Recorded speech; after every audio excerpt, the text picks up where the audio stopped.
Saturday's shock and surprises. Once there was a poor farmer. He had three sons. After giving birth to the third son, his wife passed away. The farmer brought them up with great difficulty. Because of the affection he gave them, the boys were very much attached to him. When they grew up, they helped him in their fields. As years went by, the farmer found suitable brides for his sons, and they all lived a peaceful life. It was agreed that every day one daughter in law would stay back at home to look after the house, attend to all chores, prepared food for everybody, and then wait for their return from the fields in the evening. One Saturday, it was the turn of the youngest daughter in law to stay back at home. After the men and the two daughters in law had left for the fields, she swept the house, washed the courtyard, and decorated it with rangoli. She then went inside, cleaned the vessels, and started cooking. Just then, she heard a voice from outside. She went to the porch and saw that it was a beggar in tattered clothes. She took pity on him. I am scratching all over my body. Will you please give me some oil so that I can take an oil bath? He pleaded. The woman went inside and fetched a bottle of oil and poured some oil into his hands. He applied the oil all over his body and looked around. Over there is a pond, she told him. After your bath, don't go away. I shall give you some food. The beggar smiled at her and went for his bath. On his way back, he plucked some large leaves and made a platter out of them. The woman served him and he ate the food with relish. I haven't had such good food for several days, he said as he returned to go. He did not throw away the platter but tucked it between the thatches of the roof. The girl saw him but soon forgot everything about it. When the family sat together in the evening to eat their food, they found the dishes extra delicious and were full of praise for the youngest daughter in law's cooking. There was no chance for her to tell them about the beggar. Came another Saturday, and it was the turn of the second daughter in law to stay back and look after the house. She went through all the chores and was about to start cooking when she heard a voice. It was a beggar. When she came out, he asked her, Daughter, please give me some oil. I am suffering from rashes, so I want to take an oil bath. She noticed the rashes on his face and hands and found him loathsome. She angrily said, We haven't kept any oil to be given to beggars like you. Go away. She stomped back into the house. She did not see the bottle of oil in the way and knocked it down. This made her very angry. She then heard the beggar again. All right, I shall go away, he said. But could you give me a roti?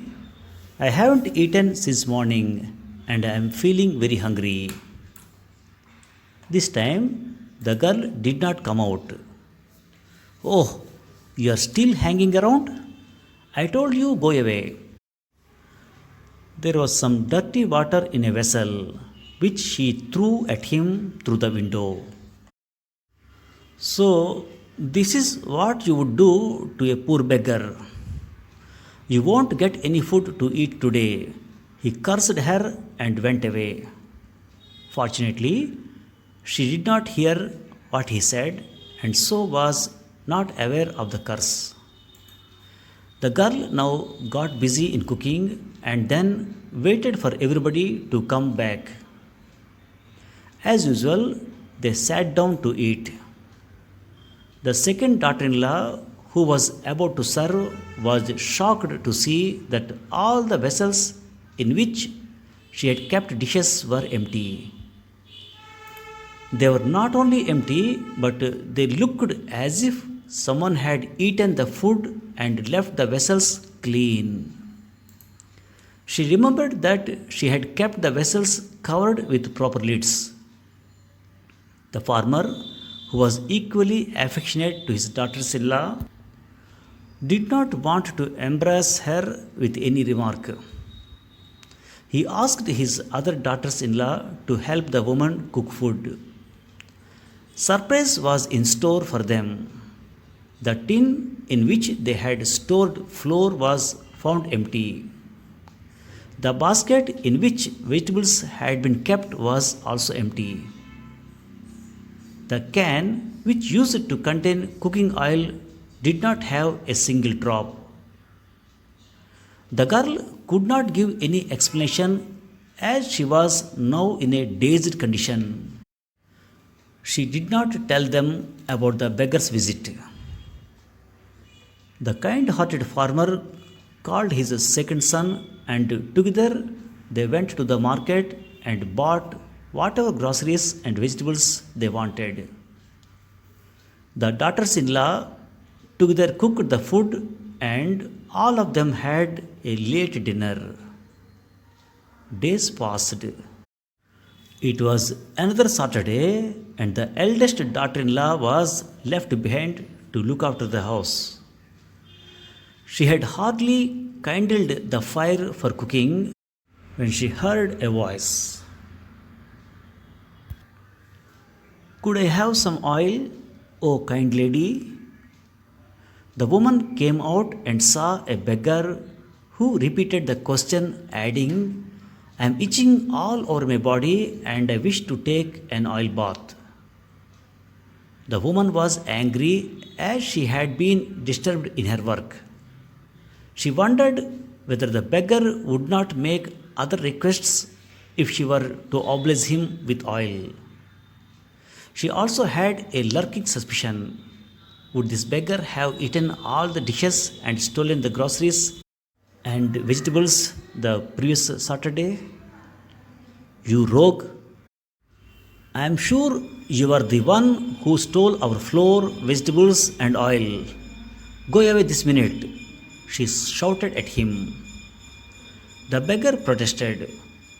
Good lady, I am not a thief. I won't dare commit any theft. Please give me some oil and just one roti. I shall pray for your happiness.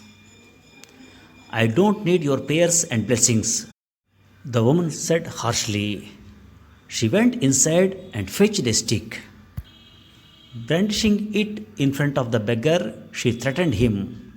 Will you go away or shall I force you to leave the place? Oh, lady, you have refused my request, he said, looking sternly into her face. Whatever you cook today will not be accepted by those for whom you cook, said the beggar as if he was cursing her. He then went away. The woman took him to be a mad and did not give a second thought to what he said. She cooked food as usual and waited for all others to come back.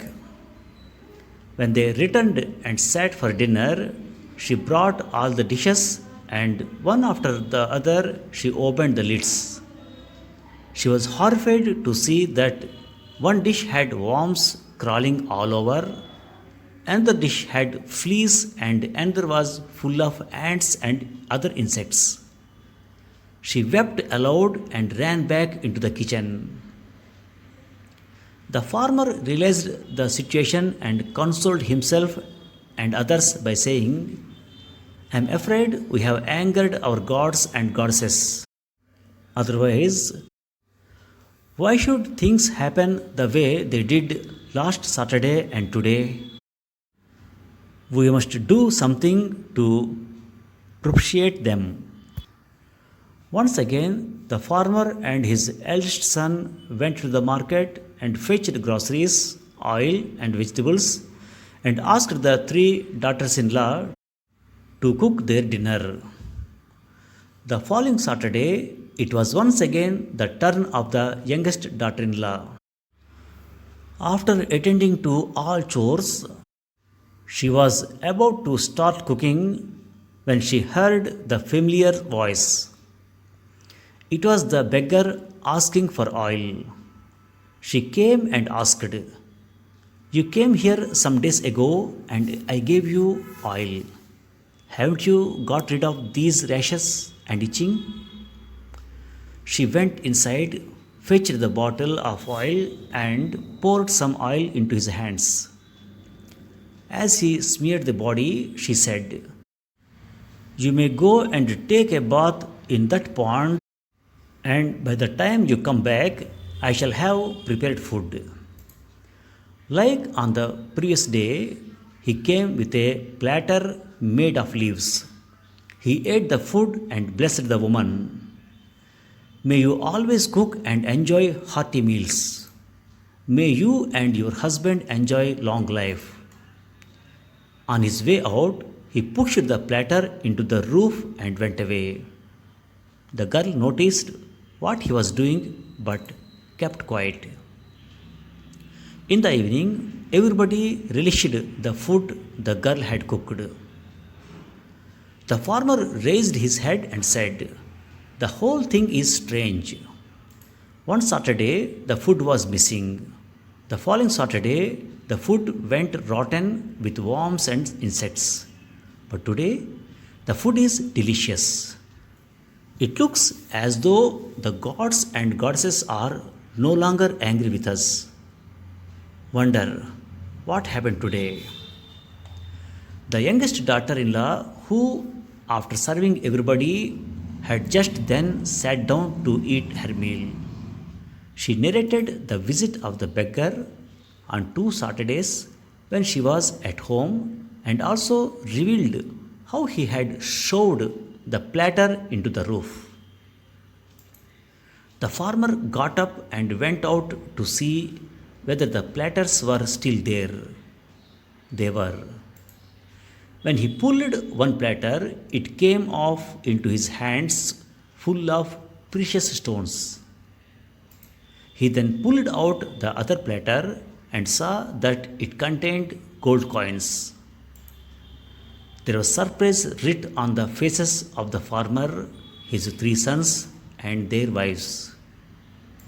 The eldest and the second daughter in law now remembered the visits of the beggar and how they had sent him away without giving him oil or any food. The farmer said, I presume it was Lord Siniswar himself who had come here in the guise of a beggar. He is now pleased and he has given us this gift for all time. Their neighbors and other villagers soon heard the story, and from then on they made oil a main offering to Siniswar, whose day is Saturday. Thank you for listening. Now, some words used in the above story and their meanings. It was agreed that every day one daughter-in-law would stay back at home to look after the house, attend to all chores, prepare food for everybody, and then wait for their return from the fields in the evening. Chores. CHORE, chore means a routine task, especially a household one. I haven't had such good food for several days, he said as he returned to go. He did not throw away the platter but tucked it between the thatches of the roof. Platter. PLATTER. Platter means a large flat dish or plate for serving food. She noticed the rashes on his face and hands and found him loathsome. LOATHSOME. Loathsome means extremely unpleasant or disgusting. She angrily said, "We haven't kept any oil to be given to beggars like you. Go away." She stomped back into the house. Stomp. STOMP. Stomp means tread heavily and noisily. Stomp means to walk with intentionally heavy steps, showing that you are annoyed.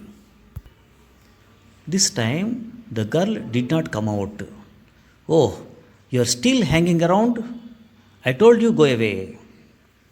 Hang around means spend time aimlessly. Hang around means wait around. The woman was angry as she had been disturbed in her work. She wondered whether the beggar would not make other requests if she were to oblige him with oil. She also had a lurking suspicion. Would this beggar have eaten all the dishes and stolen the groceries and vegetables the previous Saturday? Lurking suspicion means a hidden suspicion. A lurking feeling means a suspicion, although it may not be very strong, but still will not go away. She fetched a stick and, brandishing it in front of the beggar, she threatened him. Brandish means to wave something in the air in a threatening manner. The farmer realized the situation and consoled himself and others by saying, "I am afraid we have angered our gods and goddesses. Otherwise, why should things happen the way they did last Saturday and today? We must do something to propitiate them." Propitiate. PROPITIATE. Propitiate means win or regain the favor of God or goddesses by doing something that pleases them. There was surprise writ on the faces of the farmer, his 3 sons, and their wives. Writ surprise on faces means clearly visible.